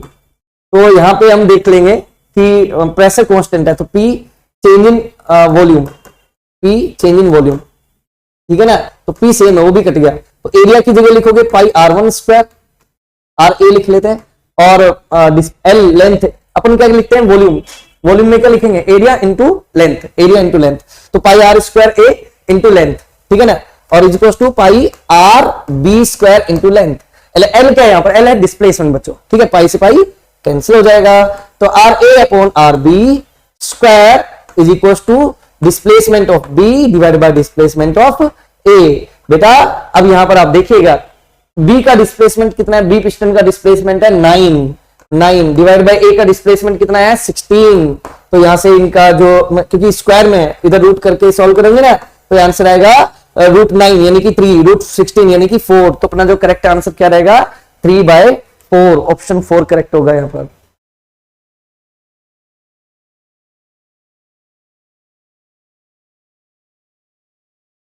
चलो नेक्स्ट क्वेश्चन देखना बच्चों, बोल रहा है a balloon is made of material of surface tension S and it's inflation outlet has small area A. It is filled with gas of density and take a spherical shape of radius R. When the gas is allowed to flow freely out of it, its radius R changes from R to 0 in time t. If the speed V of gas coming out of the balloon depend on R as R to the power A and T depends on S A R. अच्छा ये थोड़ा सा चलिए इसमें मैं एक बार देख लूंगा इसको। चलिए नेक्स्ट क्वेश्चन पर चलते हैं बच्चों, देखना देखिए पहले तो इसको पूरा देखो तुम लोग क्वेश्चन को। चलिए, हाँ इसमें कुछ मिसिंग है, हाँ इसमें टाइपिंग एरर हो जाती है। A balloon is made of material of surface tension S, मतलब वही है, डायमेंशनल एनालिसिस का क्वेश्चन है। यहाँ पे क्या क्या था, T directly proportional S to alpha, A to beta और रो टू गामा था। रो टू गामा है, डेंसिटी रो, डेंसिटी थी रो। अच्छा अच्छा ठीक है। तो बेटा देखिए, अब ये क्वेश्चन जो ना अपन ज्यादा सॉल्व करेंगे तो लेंथी जाएगा, तो अपन इसको एक बार यहीं से सॉल्व कर लेते हैं, है ना, वहीं से अपना आंसर मिल जाएगा। तो T directly proportional to S alpha, A beta और गामा, रो गामा और आर डेल। तो टी टाइम है, तो आप लिखोगे m0 L0 T1 is equal to surface tension mass m1 T minus 2, तो हो जाएगा m alpha T minus 2 alpha, और ए एरिया है तो L2 बीटा, रो के लिए आप लिखेंगे m गामा और L माइनस 3 गामा, और R के लिए लिखेंगे L1 और S नहीं डेल है। चल ठीक है, तो यहां से और सिंप्लीफाई कर लो, m अल्फा प्लस गामा और L2 beta minus 3 gamma plus del और t पर power minus 2 alpha is equal to m0 L0 T1। m की पावर आप देखेंगे इक्वल टू के बेस सेम है तो पावर सेम हो जाएंगी, तो alpha plus gamma is equal to 0, तो alpha is equal to minus gamma, यानी अल्फा और गामा का साइन एक दूसरे के अपोजिट है। अल्फा गामा का साइन एक दूसरे के अपोजिट है, ये हमें देखना है। अल्फा गामा का साइन एक दूसरे के अपोजिट, यहाँ पे -1/2 है और यहाँ पे 1/2 है, यहाँ पे 1/2, यहाँ पे 1/2, यहाँ पे 1/2, यहाँ पे अरे लिखा ही नहीं, ये तो मिस्टेक हो गई, यहाँ पे 1/2 और यहाँ पे माइनस, तो फोर्थ मतलब, लेकिन एक पॉइंट ये आ रहा है, ये माइनस प्लस किसको लेना है वो देख लेते हैं। तो टी की पावर देखेगा -2 अल्फा और इधर में है 1, तो अल्फा की पावर आ जाएगी -1/2, नहीं सॉरी अल्फा की वैल्यू आ जाएगी -1/2, तो गामा आ जाएगा अल्फा का नेगेटिव, यानी कि गामा आ जाएगा फिर +1/2, तो यहीं से अपना आंसर आ जाएगा, बाकी की को सॉल्व करने की जरूरत नहीं पड़ेगी बच्चों। तो आप देखिए अल्फा 1/2 नहीं -1/2, अल्फा -1/2 ये देखिएगा ए ऑप्शन में दिख रहा है, और गामा +1/2 ये देखिए यहाँ पे ये दिख रहा है, और किसी में भी नहीं है तो अपना फर्स्ट ऑप्शन ही करेक्ट हो जाएगा, और कुछ अपने को सॉल्व करने की जरूरत नहीं पड़ेगी बच्चों। ठीक है, नेक्स्ट सवाल पर चलते हैं डियर।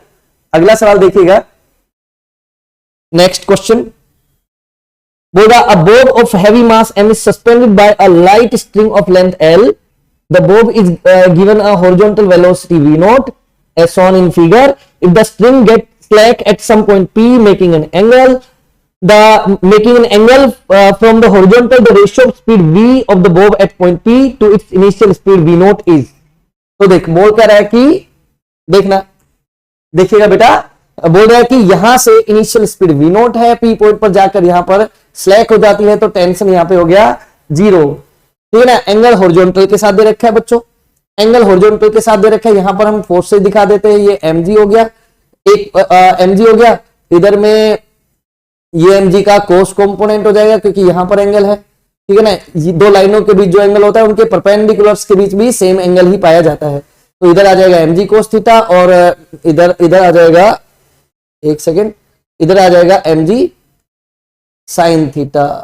एक सेकेंड, क्या हुआ, ये mg इधर नीचे की तरफ, और mg का ये कंपोनेंट mg कोस थीटा हो गया, और दूसरा कंपोनेंट हो गया, चल ठीक है ओके चलेगा, mg कोस थीटा। तो यहां से आप देखेंगे कि किसी भी पॉइंट पर टेंशन का इक्वेशन लिखते हैं ना बच्चों, तो इधर में टेंशन स्लैक हो गई, तो टेंशन तो है नहीं, तो यहाँ पे जो सेंट्रीपिटल फोर्स है वो किसी के इक्वल हो जाएगा, mg साइन थीटा के इक्वल हो जाएगा, जो भी सेंटर की तरफ लग रहा है उसी की तरफ हो जाएगा। तो यहां से mv स्क्वायर की जो वैल्यू आ गई हमारे पास, क्या आ गई, mvl साइन थीटा। इसे मैं इक्वेशन 1 मार्क कर लेता हूं बच्चों, क्लियर है।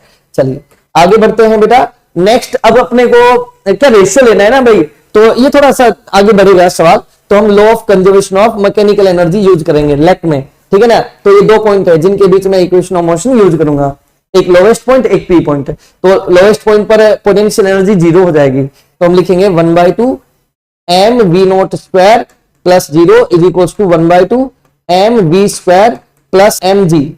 अब देखो यहाँ पे हाइट क्या लेनी है, हाइट यहां से लेनी है निचले वाले पॉइंट से, तो देख l तो ये हो गई, वो पॉइंट तक की लेंथ l हो गई, और एक इस l का ये वर्टिकल कंपोनेंट हो जाएगा, तो हो जाएगा l plus l sine theta. तो यहां से बच्चों 1/2 यहां से कटेगा, यहां से कटेगा, फिर इधर 2 मल्टीप्लाई हो जाएगा, तो यहां आ जाएगा आपके पास mv0 is equal to mv² plus 2mgl into 1 plus sine theta. इसे मैं इक्वेशन मार्क कर लेता हूं 2।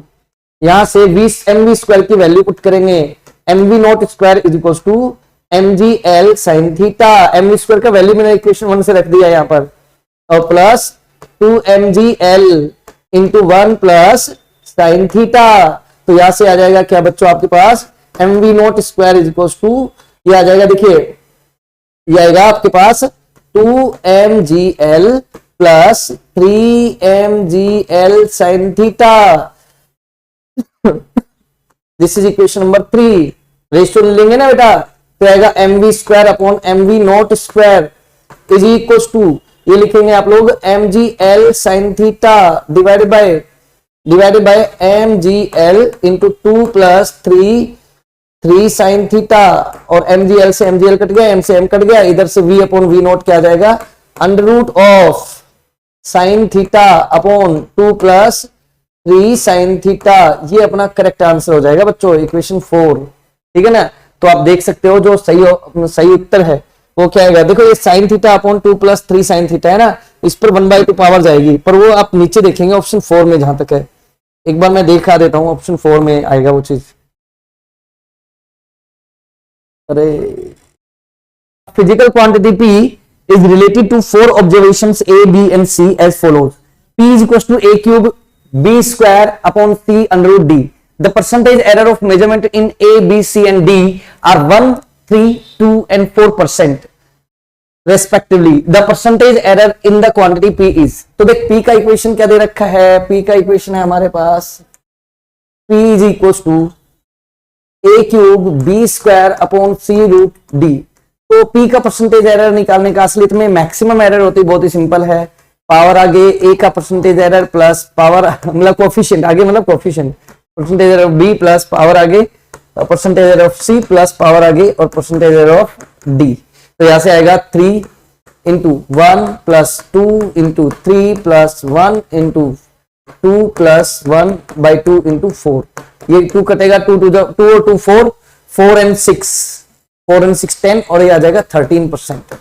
तो करेक्ट आंसर होगा 13%। तो ऑप्शन 1 करेक्ट आ जाएगा, ऑप्शन 1 13%। क्लियर है? ओके, चल नेक्स्ट क्वेश्चन पर चलते हैं बच्चों।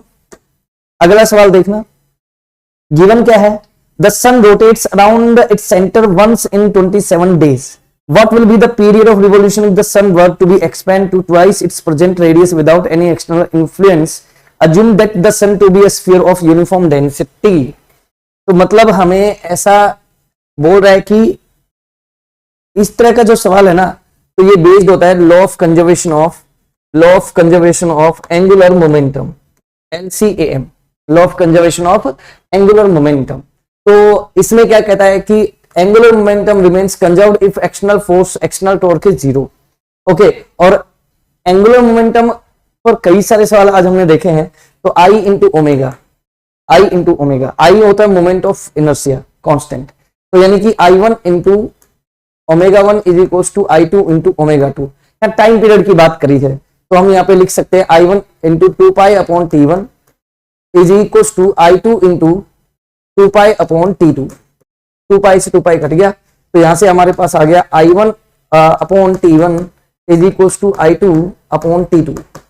I1 की जगह लिख सकते हैं 2 अपॉन 5 इंटू mr² और डिवाइडेड बाय T1 कितना है, T1 है 27, और I2 की जगह क्या लिखेंगे 2/5 m, और रेडियस हो गई पहले से कितना डबल हो गई है, तो 2r और उसका होल स्क्वायर तो बनेगा 4r² अपॉन T2।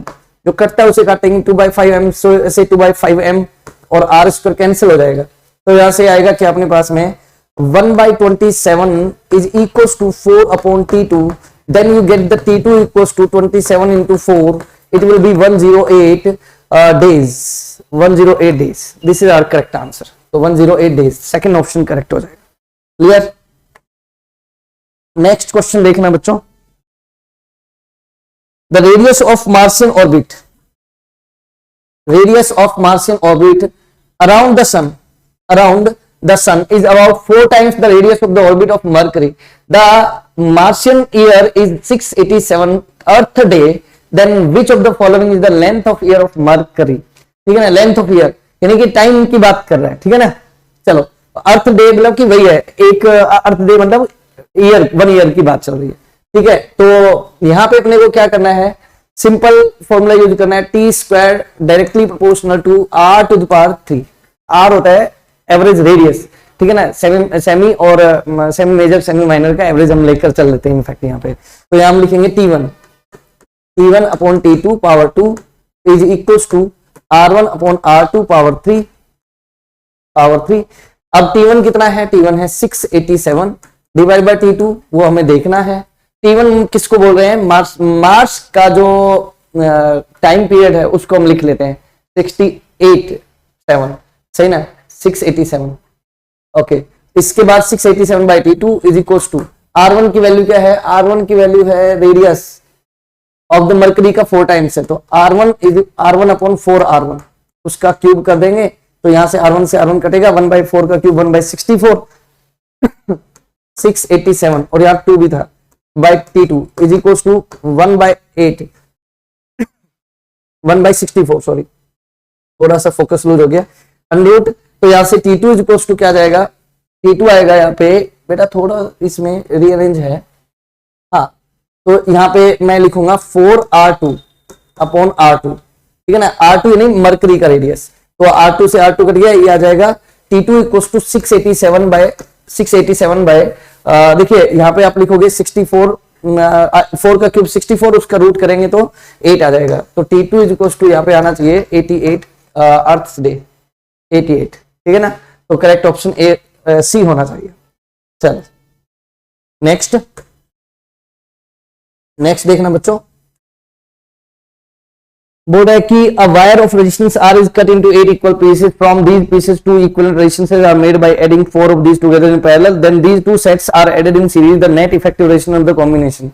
बहुत सिंपल है ये सवाल। तो बोर्ड है कि एक R रेजिस्टेंस के कितने हिस्से बनाए, 8 इक्वल हिस्से बनाए, जिसमें से उसने 4 को तो उसने पैरेलल में कनेक्ट करा और सेम उसने कॉपी कर दी एक और कॉम्बिनेशन की और इन दोनों को सीरीज में कनेक्ट कर दिया ऐसा, और यहाँ पे इक्विवेलेंट रेजिस्टेंस पूछा है। तो R/8 तो हर एक का रेजिस्टेंस हो गया, R/8 यहाँ पे भी, और सब इक्वल रेजिस्टेंस है, तो यहाँ पे नेट रेजिस्टेंस हो जाएगा R/8 और डिवाइड बाय 4, और यहाँ पर भी हो जाएगा इनका भी R/8 डिवाइड बाय 4, तो ये हो जाएगा R/32, और सीरीज में होंगे ये ऐड हो जाएगा, तो ये हो गया 2R/32, तो 2 से 32 कट करेंगे, R/16 अपना आंसर हो जाएगा। तो करेक्ट आंसर हो जाएगा फर्स्ट ऑप्शन, सही है। नेक्स्ट सवाल को देखते हैं बच्चों। A photon and an electron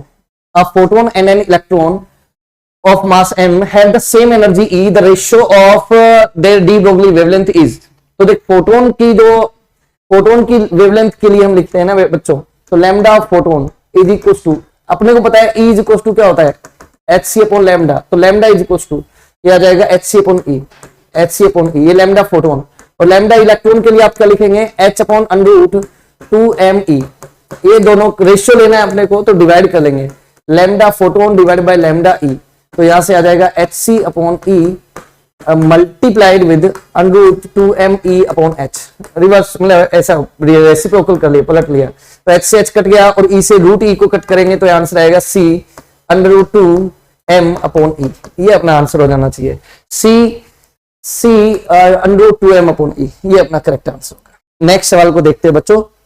अगला सवाल क्या कहता है, an electron of mass 9 × 10⁻31 kg and charge 1.6 into 10⁻19 coulomb moving with the speed c upon 100 c speed of light is injected into a magnetic field B vector of magnitude 9 × 10⁻4 Tesla perpendicular to its direction of motion. We wish to apply an electric field, uniform electric field together with the magnetic field so that the electron does not deflect from its path. अब देखिए यहाँ पे option अपने को देखने हैं, तो obvious सी बात है डिफ्लेक्ट नहीं हो रहा है, यानी नेट फोर्स 0 है, नेट फोर्स 0 यानी कि इलेक्ट्रिक फोर्स और मैग्नेटिक फोर्स बराबर है, that means QE vector is equal to QV vector cross V vector, that means Q से Q कट जाएगा, यहाँ पे क्रॉस प्रोडक्ट के बराबर है तो हम कहेंगे electric field is perpendicular to V vector and electric field is perpendicular to B vector. तो यानी इलेक्ट्रिक फील्ड परपेंडिकुलर, तो ये तो कंफर्म हो गया। बात करते हैं कि यहाँ पे इलेक्ट्रिक फील्ड की वैल्यू क्या होगी, तो E इज इक्वल टू, हम लिखते हैं क्या, E is equal to VB, Q से Q कट गया तो E मैग्नीट्यूड लिख रहे हैं, तो V की वैल्यू C/100 और B का वैल्यू कितना दे रखा है 9 × 10⁻⁴। तो यहां से C की वैल्यू रखेंगे 3 × 10⁸ इंटू 9 × 10⁻⁴ और डिवाइड बाय 100, सॉल्व करोगे तो आ जाएगा 27 × 10⁻² वोल्ट पर मीटर। तो परपेंडिकुलर एंड 27 ये आंसर होना चाहिए, 10⁻² और परपेंडिकुलर पैरेलल दे रखा है, ये नहीं होगा बेटा, नहीं ये नहीं, इलेक्ट्रिक ये आ जाएगा option 4, E is perpendicular to B vector and its magnitude is 27 × 10⁻² volt per meter. चलिए अगले सवाल को देखते हैं बच्चों। नेक्स्ट क्वेश्चन देखो फटाफट से। The electric field is in plane electromagnetic wave is given by this E Z direction में कंपोनेंट है इलेक्ट्रिक फील्ड का, जेड डायरेक्शन में कंपोनेंट है इलेक्ट्रिक फील्ड का, चल ठीक है, और वेव किधर प्रोपगेट कर रही है, वेव प्रोपगेट कर रही है एक्स में, तो ऑब्वियस है मैग्नेटिक फील्ड वाई डायरेक्शन में होगा। तो मैग्नेटिक फील्ड वाई डायरेक्शन में, तो ये 2 और 3 में से हो सकता है, फर्स्ट और फोर्थ वैसे एलिमिनेट हो गए, बचे सेकंड और थर्ड, तो उसमें बस ई निकाल लेना, मतलब ई की सॉरी बी की मैक्सिमम वैल्यू निकाल लेते हैं, पीक वैल्यू मैग्नीट्यूड निकाल लेते हैं, सॉरी एम्पलीट्यूड। तो हम लिखेंगे B naught is equal to E naught upon C, तो यहां से ई नॉट कितना है 60 अपॉन 3 × 10⁸, कट करो यहां से 20 और 0 से कटेगा तो 2 × 10⁻⁷, ये ई की वैल्यू होगी, ई नॉट की वैल्यू। तो आप देख सकते हैं ऑप्शन थर्ड जो है ना वो करेक्ट है, थर्ड ऑप्शन, बड़ा सिंपल है ये तो, आई थिंक समझ में आ गया होगा। नेक्स्ट क्वेश्चन बच्चे, मेन पॉइंट भी तो वही है, आप एक चीज देखो तो सही कि यार नॉलेज तो आप लोग पूरे साल भर में इतना लेते हैं कि नॉलेज का टेस्ट करेंगे तो बहुत सारे बच्चे हैं जो अक्सर से याद कर लेते हैं, ठीक है ना, डीप तो याद हो जाता है और नॉलेज भी बढ़िया होती है उनकी, स्किल भी अच्छा है, पर एग्जाम जो है ये वाला एग्जाम जब इतना ज्यादा कैंडिडेचर है तो उसमें केवल नॉलेज थोड़े ना चेक होगी, उसमें बच्चों आपकी प्रेजेंस, आपके ब्रेन की कामनेस, ये सब चीजें भी तो चेक होंगी ना। आप देखेंगे यहाँ पे इतने सवाल तो थे कि यदि आप कामली क्वेश्चन पेपर को अटेम्प्ट करें तो इजीली कई तो बहुत ही फटाफट से हो जाएंगे, पर आपको रहने की क्या जरूरत थी, शांत, ठीक है। चल अब बॉडी, फिर वही बात है, लेकिन ये सब कहना आसान, शायद हम होते तो पता नहीं हम भी इतना काम ले पाते कि नहीं, पर वही है, वो टेस्ट है, उसमें सबका अपना डे होता है, जस्ट चिल। अब body weighs 48 newton on the surface of the earth, the gravitational force experienced by the body due to the earth at a height equal to 1/3 of the radius of the earth from its surface. तो बोल रहा है बेटा surface पर wait है, surface पर force weight कितना है 48 न्यूटन, बड़ा सिंपल है, सरफेस पर वेट 48 न्यूटन है। एच हाइट पर mgh, जी तो चेंज होता है बेटा, तो mg upon 1 plus h upon r का होल स्क्वायर हो जाएगा बच्चों, तो हो जाएगा mg अपॉन 1 प्लस h की जगह r/3 और डिवाइड बाय r, r से कट गया 1/3, 1 प्लस 1/3 2/3, उसका स्क्वायर करेंगे तो 1 प्लस 1/3 ये हो जाएगा कितना 4/3, 4/3 का स्क्वायर करेंगे तो ये बनेगा mgh इज इक्वल टू 4/3, 4 का स्क्वायर 16 और 9 ऊपर, 9/16 इंटू mg, तो 9/16 इंटू 48 को 16 से कट करेंगे 3, तो 27 न्यूटन मेरा आंसर होना चाहिए, 27 न्यूटन, सही है। अगले सवाल पर चलते हैं बच्चों। नेक्स्ट क्वेश्चन देखो, बोल रहा है कि an unpolar light beam traveling in air is incident on a medium of refractive index 1.73 at Brewster angle, then तो ब्रेविस्टर एंगल की बात करें तो ब्रेविस्टर एंगल का एक रिलेशन होता है जो कि हमें पता है क्या होता है, tan IB is equal to mu, तो tan IB is equal to, यहां पे दे रखा है क्या, रिफ्रैक्टिव इंडेक्स दे रखा है 1.73 जो है वो √3 के अप्रोक्सीमेटली इक्वल है, ठीक है ना, 1.732, ठीक है ना, तो यानी ये 1.73 यानी कि इसकी जगह मैं √3 लिख सकता हूं, तो इसकी जगह यदि मैं √3 लिखता हूं तो tan की वैल्यू √3 तब होती है जब एंगल ऑफ ब्रेविस्टर की वैल्यू कितनी हो 60 डिग्री, तो यानी बोथ रिफ्लेक्ट, और ब्रेविस्टर एंगल पर क्या होता है, रिफ्लेक्टेड रे जो है वो क्या हो जाती है, परफेक्टली पोलराइज हो जाती है, तो देख बोथ नहीं, ये देखो ये वाला reflected light is completely polarized and the angle of reflection is close to 60 degree, तो थर्ड ऑप्शन मेरे हिसाब से करेक्ट होना चाहिए, नेक्स्ट सवाल को देखते हैं बच्चों। अगला सवाल क्या कहता है, कह रहा है कि a constant voltage of 50 volt is maintain between the point A and B of the circuit shown in the figure, the current through the branch CD of the circuit is. तो देखिए करंट इलेक्ट्रिसिटी से सवाल है, ठीक है ना।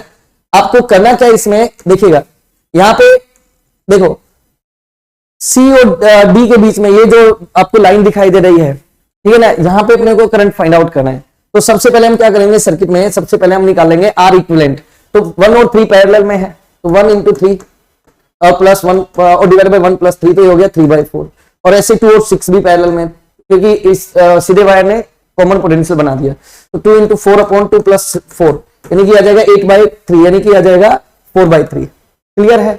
फिर ये सीरीज में हो जाएंगे, तो आर इक्विवेलेंट की वैल्यू हो जाएगी 4/3 प्लस 3/4। एलसीएम लोगे 12 तो आ जाएगा 16 प्लस 9 तो आ जाएगा आपके पास 25/12 ओम। तो यहां से बैटरी से निकलने वाला करंट मिल जाएगा अपने को, कितना आएगा 50 डिवाइड बाय 25/12। तो आप देखेंगे 25 को 50 से कट करेंगे तो 2 और 12 ऊपर मल्टीप्लाई होगा, तो करंट आ गया 24 एम्पियर। सबसे पहली बात तो अपन ने क्या निकाला, यहाँ पे करंट निकाल लिया, और ये करंट कितना है 24 एम्पियर। प्रश्न ये उठता है कि ऐसे सवाल आए तो इसी तरह से डील करना है। तो इसी तरह से हम यहाँ पे 1 ओम में भी करंट निकाल लेते हैं बेटा। लेट्स से कि इसे मैं I1 लिख लेते, I1 छोड़ो सीधे ही करेंगे, I1 छोड़ो, यहाँ पे 1 ओम में करंट निकाल लेते हैं। तो उसके लिए क्या करते हैं हम लोग, एक करंट डिवीजन मेथड हम यूज कर सकते हैं। क्या क्या कहता है कि जिसमें करंट पूछा है उसको छोड़कर दूसरे वाला जो उसके पैरेलल में है उसे ऊपर रखो 3 और divide by sum of these two resistance 3 + 1 4 और इनटू टोटल करंट 24। तो हो जाएगा कितना 6 6 3 18, यानी यहाँ पे करंट 18 एम्पियर आ गया, या 18 है टोटल 26 था तो यहाँ पे 6 एम्पियर आ जाएगा।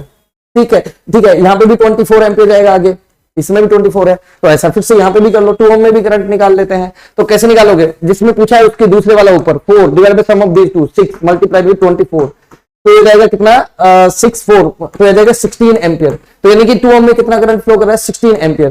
ठीक है, तो बचा हुआ करंट इधर जाएगा, यानी कि 6 नहीं 8 एम्पियर यहाँ पे फ्लो कर गया। सही है। तो अब देखो यहाँ पे 18 था, यहाँ पे 16, यहाँ पे 6, यहाँ पे 8, तो ऑब्वियस सी बात है कि सीडी में यहाँ पे 2 एम्पियर करंट फ्लो हुआ होगा जब भी 18 से और फिर वो 16 बना है। तो यानी आंसर जो है अपना क्या आ जाएगा 2 एम्पियर।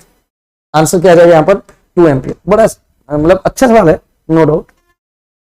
2 एम्पियर ये देखो ये दिखाई दे रहा है, ठीक है ना, दिख रहा होगा 2 एम्पियर।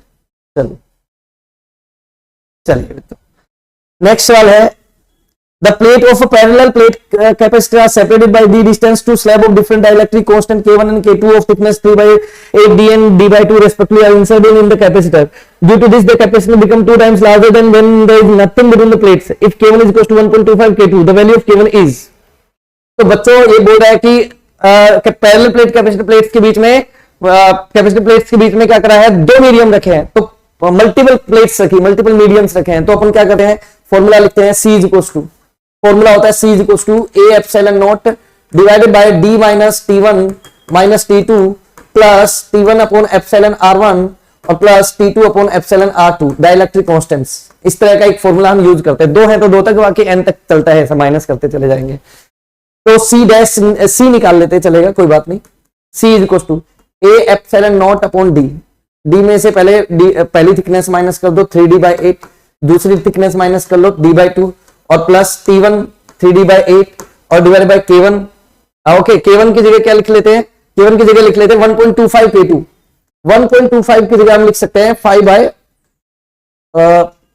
5/4। यस, तो मैं यहाँ पे लिख लेता हूँ 5/4 और इसकी जगह भी मैं K2 लिख लेता हूँ प्लस D/2 और D/2 डिवाइड बाय K2 चलेगा। सिंप्लीफाई करोगे तो आएगा A epsilon naught upon D/8 और प्लस यहां से आ जाएगा 4 से कट भी हो जाएगा तो आएगा 3D/10 K2, 3D/10 K2 चलेगा और प्लस D/2 K2। इस पूरे को सॉल्व करके लाएंगे ना बेटा, तो आपको K1 is equal to 1.25 into K2 निकालोगे यहां से और K2 की वैल्यू यहां पर पुट करोगे। अच्छा, उसमें भी सुनो और सुन लो और सॉल्व कर लेते हैं इसको, कोई दिक्कत नहीं है, वरना ज्यादा जल्दी हो जाएगा। A epsilon naught by D ये तो ओरिजिनल हो गया, और नीचे क्या बच गया, यहां बच गया 1/8 प्लस 3/10 K2 और प्लस यहां पे आ जाएगा 1/2 K2। एलसीएम लेंगे और इस कैपेसिटेंस को बोल रहा है कि ये 2 टाइम्स हो गया, तो A epsilon naught by B का डबल हो गया, ये डबल है, इसका डबल ये वाला है 2 epsilon naught upon D is equal to A epsilon naught upon D into, यहां से एलसीएम भी ले सकते हो, ठीक है ना, 1/8 प्लस 3/10 K2 और प्लस 1/2 K2। इसको सिंप्लीफाई करोगे ना बच्चों तो यहां से K2 की वैल्यू मिलेगी और K1 की वैल्यू फिर यहां से निकाल सकते हो, जो कि आ जाएगी सीधे 2.66। ठीक है, आई थिंक आप बात समझ गए होंगे। चलिए अगले सवाल पर चलते हैं बच्चों, थोड़ा सा रैप अप करते हैं इसको, बाकी क्लास भी देखनी है आपको, बाकी सब्जेक्ट। बोला consider the diameter of spherical object being measured with the help of vernier callipers. Suppose its 10 vernier scale division are equal to its 9 main scale division. जब भी ऐसा हो 10 vernier scale division, 10 VSD is equal to 9 MSD, तो ध्यान रखना least count बनता है क्या 1/10 MSD, और MSD दे रखा है कितना है, आगे बोल रहा है okay the least division in the main scale is 0.1 centimetre, तो MSD का वैल्यू 0.1 सेंटीमीटर दे रखा है, डिवाइडेड बाय 10 पे आ जाएगा 0.01 सेंटीमीटर लीस्ट काउंट, ये लीस्ट काउंट आ गया। आगे बढ़ रहा है the main scale reading for the diameter is 5 centimetre, number of coinciding vernier scale division is 8, तो बोल रहा है कि मेन स्केल का रीडिंग कितना है 5 प्लस लीस्ट काउंट 0.01 इंटू, और यहाँ पे कौन सा नंबर वर्नियर स्केल का कोइंसाइड कर रहा है वो है 8, ठीक है, और इसने एरर दे रखी कितनी है 0.1, जीरो एरर है, कितना है 0.1, तो यहां से -0.1 भी करेंगे, तो इस पूरे को सॉल्व करेंगे ना तो ultimately you will find 4.98 centimetre, तो ऑप्शन 1 करेक्ट हो जाएगा। ठीक है बच्चों, चलिए अगले सवाल पर चलते हैं। कंसिडर द डायमीटर ऑफ, चलिए नेक्स्ट है a 2 ampere current is flowing through 2 different small circular copper coils having radii ratio 1:2 ratio of their respective magnet। ये बहुत इजी था, मैग्नेटिक मैंने कहा ना कि आपको इजी सवाल ढूंढने थे यहाँ पे, तो m इज इक्वल टू क्या हो जाएगा IA, m is equal to IA और m इक्वल टू I और a की जगह पाई r स्क्वायर, तो m directly proportional to r square, तो यहां से m1 upon m2 is equal to r1 upon r2 का होल स्क्वायर, 1/2 है तो 1/2 का स्क्वायर हो जाएगा 1/4, तो करेक्ट आंसर हो जाएगा 1/4, ऑप्शन 3। नेक्स्ट सवाल देखना, ये लास्ट सवाल है बेटा और ये सवाल तो काफी अब्रप्ट सवाल था देखा जाए तो, पर इस सवाल में जैसे सभी लोग कर रहे हैं मैं भी वही आपको अप्रोच देने वाला हूं। डेरिवेशन आप देख सकते हैं, यदि आपको चाहिए तो आप कमेंट बॉक्स में डाल सकते हैं, मैं डेफिनेटली इसका डेरिवेशन आपको कराने वाला हूं, करा दूंगा। ठीक है, तो यहाँ पे हम क्या कर सकते हैं, सीधा प्रेशर डिफरेंस का एक फॉर्मूला होता है बच्चे, delta P is equal to surface tension into d2y upon dx square. ठीक है, डेल्टा पी यहाँ पे क्या होगा, जैसे y डिस्टेंस है तो डेल्टा पी की जगह हम लिख पाएंगे rho g y is equal to s d2y upon dx square, तो यहां से d2y अपॉन dx स्क्वायर की जगह क्या लिख सकते हैं बच्चों, rho g upon s into y, rho g upon s into y, rho g upon s into y, option C correct हो जाएगा। ओके, तो ये थे आपके सारे सवाल बेटा, यहाँ पे आके फिजिक्स एंड हो जाता है। ठीक, आप इसी तरह से सीएल एकेडमी के चैनल के साथ में जुड़े रहिए और एग्जाम के लिए ज्यादा परेशान मत, बी पॉजिटिव, खुश रहो, वही है, कोई भी एग्जाम लाइफ से ज्यादा बढ़कर नहीं होता, तो अपने लाइफ को अच्छे से एंजॉय करो, मस्त एग्जाम आते रहेंगे जाते रहेंगे, हम इसी तरह से पढ़ते रहेंगे, ठीक है ना, ये पार्ट है लाइफ का, कोई दिक्कत नहीं है। अच्छा रहा है, बहुत अच्छा ही किया होगा आप लोगों ने, जो कि आपने अच्छा ही किया, ठीक है, बहुत बढ़िया, थैंक यू वेरी मच, मिलते हैं किसी नेक्स्ट क्लास में, थैंक यू।